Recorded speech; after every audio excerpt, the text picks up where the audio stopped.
Hello guys! I know your face. Yes, yes. It's been 84 years. I know. I did my waiting! Alright, geez, calm your jets, Sirius Black. So what's my excuse this time? Well, let me tell you, I've only gone and written a musical. What? So myself and my handsomely talented buddy, Jay, have been writing a musical over the past year, and we have just had a premiere of it at the Edinburgh Festival Fringe.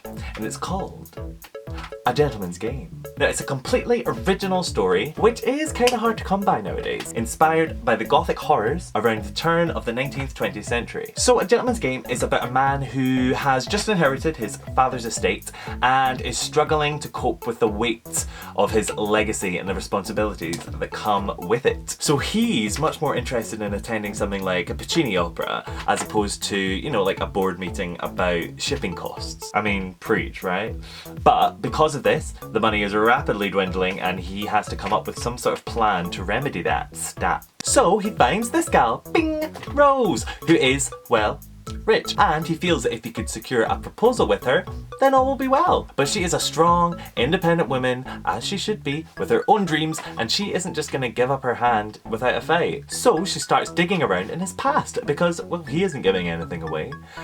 And very soon, she uncovers some dark secrets which threaten to drive him over the edge and, well, basically just ruin everything. I'll give you one guess how it ends. So if you're into things like Jekyll and Hyde, or Turn of the Screw, or stories by Sir Walter Scott, or Edgar Allan Poe, blah blah blah, you'd love it. And it was a heck of a lot of fun to produce. But I tell you what, there is a whole new level of anxiety that comes with putting something you've written onto a stage for the public to tear apart. But to be honest, once the house lights went up at the end and the applause was still ringing around, it felt great. I'm not gonna lie, it felt really good. Audiences really loved it, and we got some great feedback all the way through the run about how we can develop it further. But that's the thing about the Fringe, you see, you've only got this short time and a tiny budget to try and make something that will stand on its own. And although that might not be easy, it really is the best and most rewarding way to start your musical theatre journey. So if you've got an idea that you've been playing around with, or you think, hey, I know that would make such a good musical, then get yourself a musical collaborator and get started. Honestly, before this, I'd never even written a full play or anything like that. I was just a big fan of book musicals, and I thought,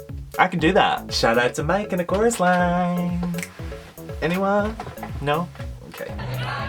So my point is, if you are a massive fan of musical theatre, then you can do it too. Think about what you love in your favourite musicals and try to emulate that in your own voice. There is such a huge dearth out there for musical theatre book writers, especially female writers, double especially female writers of colour. We want to hear your voice. Andrew Lloyd Webber can go suck it for all I care. I am sick of hearing all these white men just talking about, I don't know, the latest political sex scandal or whatever. It's boring me. I am ready to hear the voices of tomorrow, and that could be you.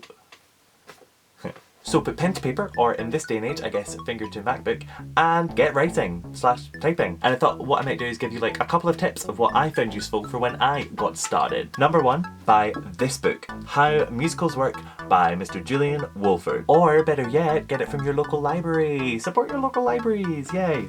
Anyway, this chap is the current head of musical theatre at Guildford School of Acting, so he knows what he's talking about.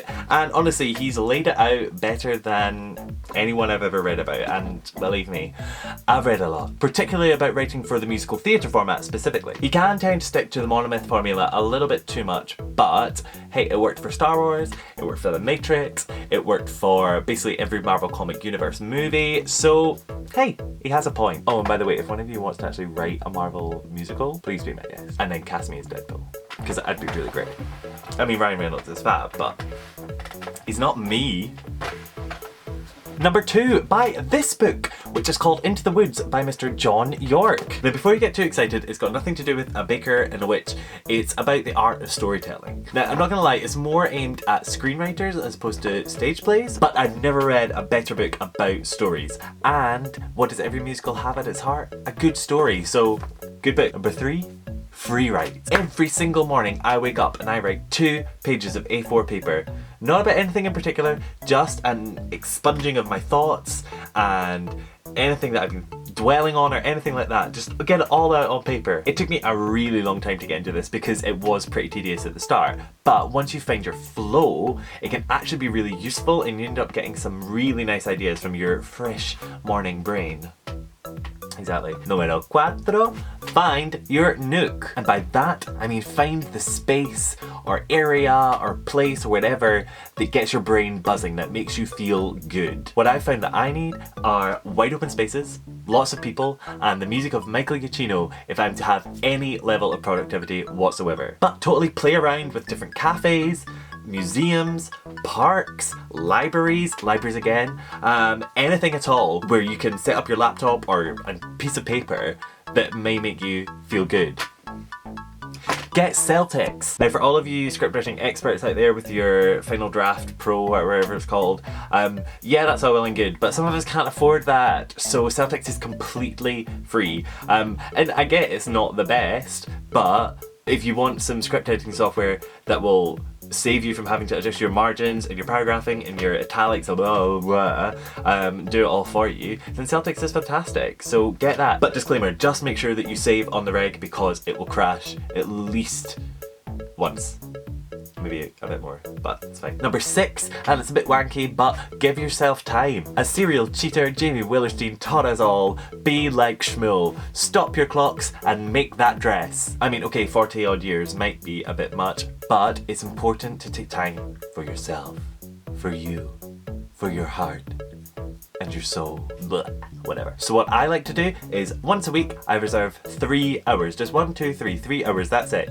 And I go out and I go to a museum, or I go bowling, or I'll go to the cinema, or I'll just go for a walk around the park. I'll just do something. 3 hours, that's all it takes.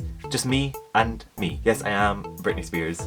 I've come clean. And okay, I get it's very kind of arty-farty, but if you are any sort of creative person, you need to take time to get in touch with that creative part of yourself and take it away from all those kind of stinky stresses throughout the day. So get off Twitter, get off Facebook, get off YouTube, obviously after you've watched this video, and just take that time for yourself.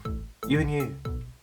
And Britney Spears. And last, but by no means least, consume as much literature as possible, right? And I can't stress this one enough. No matter what you're writing, there will be some sort of literary point of reference that you can take. And even if you're not a big reader, it's okay because the 21st century has you covered with audiobooks. And no, don't worry, this isn't a sponsored video, and even though that would have been the best segue ever, Audible, feel free. But yes, audiobooks, movies, even some of the best TV that's ever existed is on the screens right now. It keeps your mind active and it gives you ideas on story building, how to create tension, how to develop characters. You just need to become a sponge.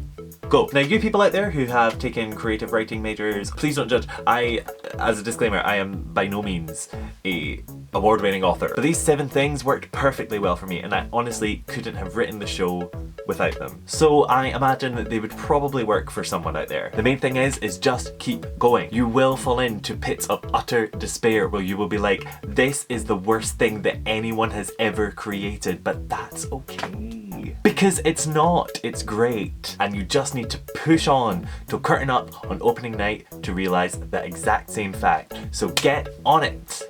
Go. So leave me a comment if you've got any questions, or you can drop me a tweedledeet at AsandHendrix, or better yet, share your best practice in the comments below. I want to know for my next thing. What do you do that works even better than any of these 7 things? Oh, and also, if you haven't already, please go check out my podcast that I do with the wonderful Mr. Musical Theatre Mash. We have some extremely exciting things in the pipeline. That's correct grammar, isn't it? So go subscribe to him, subscribe to the podcast, subscribe to me, because you don't want to miss out. And I'm not even kidding.